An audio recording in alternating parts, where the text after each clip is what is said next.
En fait, très vite, on s'est aperçu qu'on faisait beaucoup de choses qui collaient bien avec l'économie de la fonctionnalité de la coopération. On travaillait notamment sur l'évolutivité, l'ouverture des produits, la durabilité. Toutes ces choses-là, elles étaient finalement intuitives. On les a mises en avant et surtout on a communiqué autour. Et on a redéployé nos stratégies pour dire bah, ça on le fait bien, c'est ça qu'il faut faire en priorité. Voilà. Donc la première étape, prise de conscience et communication interne et externe pour vraiment différencier, faire avancer le projet sur une autre voie.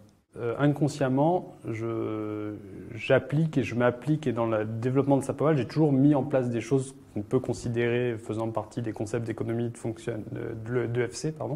On faisait plein de choses de manière désordonnée.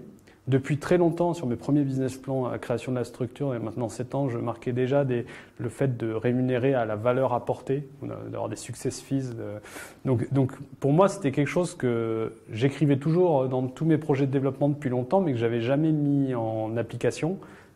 Et là, je me suis dit, nous, c'était aussi on repart sur une nouvelle période de développement 2020-2025.